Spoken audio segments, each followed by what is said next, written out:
मी त्याला न सांगता झोपेचे इंजेक्शन दिले. ती कदाचित थोडा वेळ झोपेल म्हणून विश्रांती घ्या येईल. ती तंद्रीत किंचाळू लागली, काय केलंस? डॉक्टर डायन मला मारेल. तिला झोपवताना असं वाटलं जणू तिच्या अंगावर कुणीतरी चपला मारल्याच्या अग्नीत खुणा होत्या आणि जखमा दिसू लागल्या आणि काही वेळात तिचा मृत्यू झाला. मी आश्चर्यचकित झालो. पोस्टमॉर्टम मध्ये त्यांच्या मृत्यूचे कारण काही दिवस नसून हृदयविकाराचा झटका असल्याचे समोर आले आहे. झोपेमुळे आणि मानसिक आजारामुळे हृदयविकाराचा झटका आला आणि ची हानी झाली आहे. हे मी अहवालात लिहून दिले. डॉक्टर कुठे अडकले? एके दिवशी खोलीत बसून मोबाईल मध्ये सुभाषचे चरित्र वाचत होतो. त्यात एक सुंदर चित्र होते. मंजू या महिलेबद्दल चर्चा होती. डॉक्टर सुभाष तिच्या प्रेमात पडले होते. त्या डायरीत त्या दोघी गुपचूप भेटीगाठी आणि रोमॅन्टिक क्षणांचा उल्लेख होता. ते दोघे तलावाजवळ गुपचूप भेटत असत, कारण ते तलाव खराब आणि अगदी निर्जन होते. ती जागा होती आणि अशी जागा रसिकांसाठी योग्य आहे. जरी त्याच्या या डायरीत कोणतेही भयानक अनुभव लिहिले गेले नाहीत, मला डायरीत जास्तच रस वाटू लागला होता.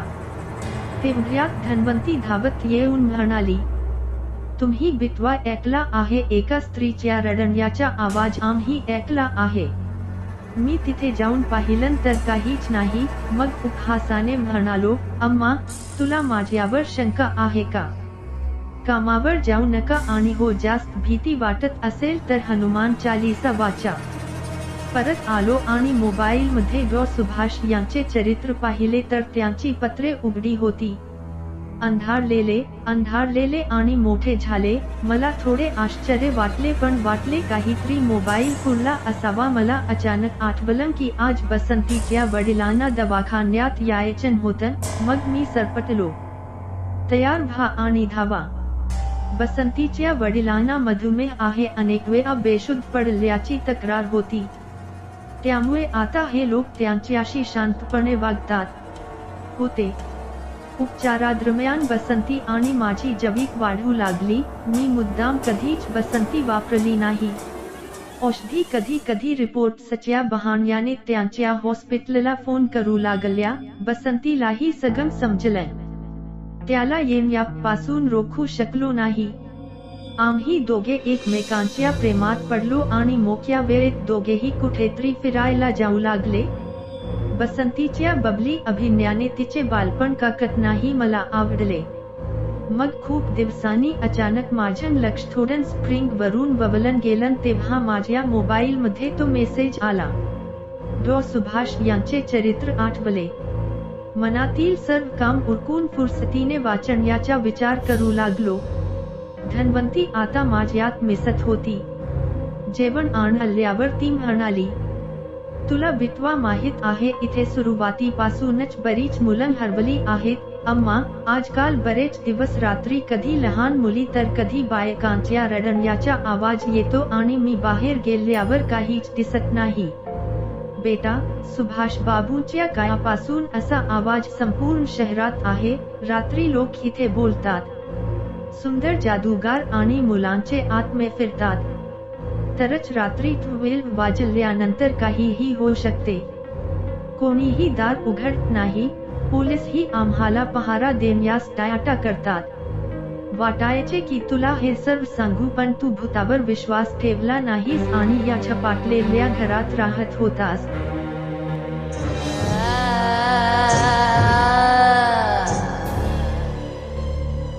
येतानाही त्यांनी काही सांगितले नाही. अशा चेटकिणीच्या तावडीत डॉ सुभाषही अडकले. प्रत्येकजण बोलतो आणि बिटवा कोणाला आपले नाव सांगत नाही. मग मुलांचे मानवी शरीर तस्करांचे आहे. त्यातही जोडलं जातं. चांगलं बेटा, आता जाऊ दे, स्वतःला सांभाळ म्हणत धन्वंती चालत गेली गेले.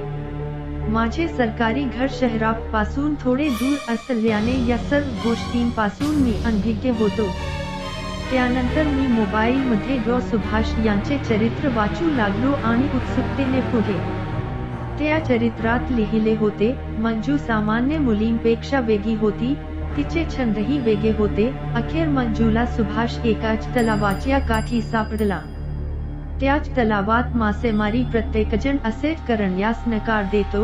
एकदा सुभाषने रात्री मंजूशी एक पेंच लावली की ती एकटीच असावी तलावाजवळ हिंडताना ती इतकी निर्भय होती की तिला हिंडायलाही यायचे. सुभाष पुन्हा पुन्हा मंजूने वडिलांना सामील व्हावे असा आग्रह धरला पण ती टाळत राहिली. पण सुभाष मंजू तो प्रेमात पूर्णपणे वेडा झाला होता आणि 6 वर्षे एकत्र राहिली असती तरी दोघांची गुपचूप लग्नही केलं होतं. पण ती छोट्या कामासाठी वेळ मागत होती. नुकतेच वाचले होते की बॅटरी फुल चार्ज असताना अचानक माझा फोन बंद झाला. मला वाटत कदाचित बॅटरीचा प्रॉब्लेम असेल आणि फोन चार्जवर ठेवून मी झोपी गेलो. मी अर्धा झोपेत असताना अचानक एक भयंकर गोंध झाला आणि बाहेर एका बाईचा जोरात आवाज आला. रडण्याचा आवाज आला. बाहेर जाऊन पाहिले तर कोणीच नव्हते. माझी पावले नकत तलावाकडे गेली. मी स्वतःकडे वळलो. बसंतीने मला थांबवले. कुठे जात आहात? अरे काही नाही, मी तसाच आहे. इतके दिवस तू इथे काय करत आहेस? मी वसंत ऋतूपासून परत आलो आहे. खाली बसा.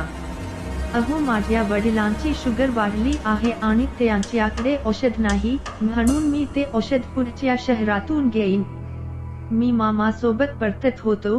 काकांना काही काम होते म्हणून ते तिथेच थांबले आणि मी घरी जात आहे. ती पण खूप अस्वस्थ दिसत होती. बसंती नेहमी तिच्या काकाबद्दल बोलत होती. मी त्याला कधीच भेटलो नसलो तरी उल्लेख होता. मी पण चालत होतो. बसंतीशी खोटं बोललो. अहो पण या भयंकर तलावाजवळ का चालता? तुम्ही थांबा, उद्या मी तुम्हाला फिरायला घेऊन जाऊ. मी जाईन. ती हसली आणि म्हणाली. मी माझ्या घरी परत आलो. तीही निघून गेली. पण या घटनेनंतर मी थोडी काळजीत पडलो. ठेवा. दुसऱ्या दिवशी बसंती आणि मी मोटरसायकलवर शेजारच्या टेकडीवर फिरायला गेलो. वाटेत एक भयानक जंगल होते. बसंती आणि मी बोलत होतो. मी म्हणालो काही दिवसांनी बसंती आपलं लग्न होईल. बसंती म्हणाली आता नाही, मला थोडा वेळ हवा आहे. इतकं ऐकावं लागलं की अचानक माझं मन सुभाष मंजूशी माझी गोष्ट जोडू लागलं.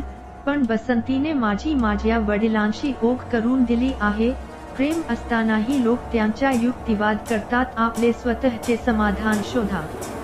माझ्या मनातले सगळे प्रश्न मीही शांत केले. घेतला. तेवढ्यात अचानक आवाज आला. मोठा आवाज. मी मागे वळून पाहिलं तर बसंती मोटारसायकलवरून पडली होती आणि काही अनोखी काय आकडे त्याला घेऊन जात होते.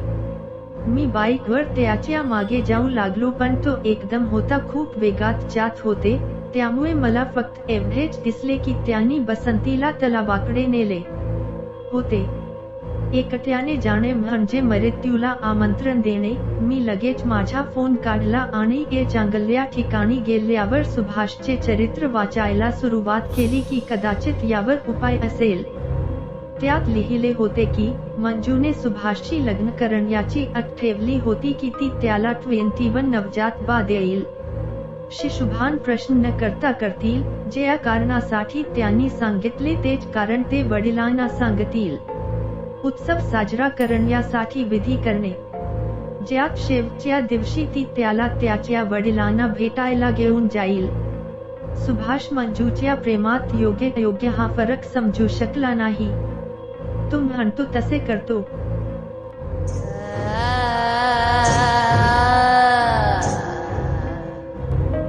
गेला पण शेवटी त्याचा विवेक त्याला दुखवू लागला. त्याने मंजूला 20 नवजात बाळ दिले. देण्यास नकार दिला. आता सुभाषच्या पोटात सुभाष असल्याचे मंजूने सुभाषला ववायला सांगितले. दुसरे मूल वाढत आहे. मंजूचे वडील तांत्रिक होते. तिला तिच्या वडिलांना ओळखायचे होते. ती विधी पूर्ण करून त्यांना खुश करेल आणि शेवटी त्या दोघांच्या लग्नाबद्दल बोलेल. मंजूचे शब्द एका क्षणात बदलणे सुभाषला विचित्र वाटले. तो यावेळी मंजूच्या बोलण्यात आला नाही. डायरीनुसार सुभाष मंजूच्या वडिलांना न सांगता भेटायला जातो आणि लपून बसतो. त्यांना एक मुलगी आहे जिला मंजूने मृत आणि गुपचूप एका नर्सला जन्म दिल्याचे सांगितले होते. केले असते तर सुभाषच्या डोळ्यांसमोर 20 मानवी बी गेला. सुभाष रक्ताच्या थारोळ्यात पडले होते कारण त्यावेळी निषेध करणे हत्याच्या आणि मंजूसाठी होते. तिच्या पोटात मुलाचा मृत्यू. सुभाषला कळे की तो बापलेकीच्या कटाचा एक भाग होता. आता सुभाषचा एक उद्देश होता, मंजूला तिच्या पोटातून आपल्या मुलाला जन्म देण्याचे आमिष दाखवून जतन करा. त्यासाठी सुभाषने मंजूला महिनाभर आमिष दाखवून स्वतः मुलाला जन्म दिला, पण मंजू त्याला सांगितले की तो मेला आहे आणि ते मूल राजीव कंपाऊंडर यांच्या हस्ते त्याच्या काकांना देण्यात आले. येथे पाठवले. मग मंजूच्या वडिलांनी पुढच्या पौर्णिमेपर्यंत शेवटचा यज्ञ करण्यास नकार दिला आणि विधी पूर्ण केले नाही. खुन्नसमध्ये सुभाषची हत्या. डायरीतली पुढची पाने कोरी होती. कुठेतरी हा वसंत सुद्धा त्याच तांत्रिकाची मुलगी तर नाही ना. माझे नशीब सुभाष सारखे आहे का? केले जाईल. या सगळ्याचा विचार करून मी बसंतीला वाचवण्यासाठी ती ओलांडली नाही, पण मला बसंती आठवली. प्रत्येक क्षण आला, पण मी काही करू शकलो नाही. अचानक एके दिवशी हॉस्पिटलमधून घरी आलो आणि बसंती सुभाषच्या डायरीची पाने उलटलेली दिसली राहिली होती. हा वसंत काय होता? इतके दिवस तू म्हणालास तू कसा आहेस आणि ही डायरी का घेतलीस? मला धक्का बसला. त्याच्याकडून ती डायरी घेतल्यानंतर त्याचा हात धरून विचारले, त्या दिवशी मी तुला वाचवायला येऊ शकलो नाही कारण माझाच अपघात झाला होता. मी स्वतः त्याने त्याचे खोटे स्पष्टीकरण दिले. त्याने विचारण्यापूर्वीच बसंती फार काही बोलली नाही, फक्त म्हणाली, ठीक आहे, तू आला नाहीस, ती जागा खूप धोकादायक आहे. आणि ती म्हणाली, येईल त्याला सगळं समजावून. बसंतीच्या अशा उत्तराने मला आश्चर्य वाटले, कारण त्याने तक्रार करावी अशी माझी अपेक्षा होती. बसंती घाईत होती, तिच्याकडे वेळ कमी होता, म्हणून तिने लगेच काही सामान घेतले आणि मला काहीही न सांगता गावकऱ्यांसोबत तलावाच्या पलीकडे फिरलो. मी तक्रारीच्या स्वरात म्हणालो, आई, तुझ्यापासून 21 वर्षे दूर, तुला माझी आठवण येत नाही आला? बेटा, तुला वाचवण्यासाठी मला सुभाष या महिलेला लपवावे लागले. मला सांगितले. मला माहित आहे हे सत्य खोटं बोलत आहे आणि अचानक बसंती सोबत आलेला राजेश वडिलांचे विधी पूर्ण करण्यासाठी या महिलेने तुमचाही बी दिला असता. त्यामुळे सुभाष बाबूंचे भले झाले की तुम्ही पोटात असताना त्यांना बाहेर काढा आणि मला द्या. मला दिले की मी तुला काकूची जागा द्यावी, नाही तर खूप वेळ देईन बापाच्या वेडात, कारण मेलेल्या सगळ्यांचे कपडे घालून रडणारी मुलगी तुझीच आहे. ती माझी बहीण होती. तो माझ्या कटाचा भाग होता. वेडा, मी या मुलावर 21 वर्षांपासून प्रेम करतो. माझ्या त्यागाचा मार्ग सुकर व्हावा म्हणून माणसात ठेवून मला डॉक्टर बनवायचे होते. नवरा फसवणूक कदाचित, पण माझे स्वतःचे रक्त नाही. द्वेष. आणि सुभाषने मला सांगितले होते की यावेळी माझ्या पोटातील मुलगा आहे. जर मी मुलगा असतो तर मला कोणत्याही सुभाषला गोवण्याची गरज भासली नसती. जो विधी यज्ञ नाही पप्पा भेटून पूर्ण करू शकत नाही, आम्ही दोघे आई आणि मुलगा करू. तुम्हाला वाटले की मी यापासून दूर आहे, पण मला ते सगळे भेटायचो. मंजू माझ्याकडे बघत म्हणाली आणि आम्ही दोघे हसलो. मग दोघांनाही मृत्यूचा नंगा नाच सुरू करायचा असतो, ज्याची सुरुवात सुभाष यांनी केली होती. त्या दिवशी गुपचूप मी माझ्या मोबाईलमध्ये डायरीच्या पानाचा फोटो काढला आणि तुला ते समजलं. डायरी तुमच्या हातात आहे. ही बाई माझ्या स्वप्नातही येऊन मला त्रास देऊ लागली आहे, पण मला सुभाषचे ते आवडले नाही.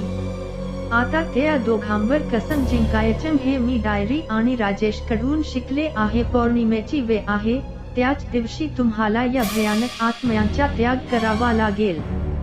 तुमचा मुलगा यात मदत करेल. स्प्रिंग बोर्ड देतो. अरे आता मला समजले की ही न्यूज रिपोर्टर आलिशाने युक्ती केली तेव्हा ती या महिलेचे सत्य जाणून होते. आता या दोघांना संपवण्याची योग्य वेळ आली आहे, राजीव म्हणाला. त्याच्या चेहऱ्यावर शुद्धता दिसत होती. बसंती आणि तिच्या काकांनी युक्तीने तिला आणि मला खांबाला बांधले. बाहेर गावकरी आम्ही खूप उभे होतो त्यामुळे आम्हाला जास्त काही करता आले नाही. तेव्हाच बसंती बोलू लागली की तुम्ही दोघे माझे नुकसान करू शकत नाही, मला खूप त्रास दिला. तू मंजू आणि स्वप्नात आहे. हे डॉक्टर, मी तुझ्या मुलाला जन्म देणार नाही आणि ते मृत्यूचे कारण आहे. मी हे चक्र थांबवून शहराला तुमच्यासारख्या नरभक्षकांच्या तावडीतून बाहेर काढेन. आमची स्वप्ने मी त्या दोघांना ठार करीन, कारण मला जे पाहिजे ते तिथे असेल आणि तुमचा आत्मा तिथे असेल. त्या जगात कायमचा कैद होईल. बसंती 10 मिनिटांसाठी अनेक अलार्म सेट करते की आम्ही दोघांनी तिला काही केले तर तिचा स्फोट होईल. स्वप्नांतून वास्तव जगात येऊ शकतं आणि मग ती झोपेची गोळी घेऊन झोपली. मी आणि माझी आई आसुरी शक्तींना मदतीसाठी बोलावू लागलो.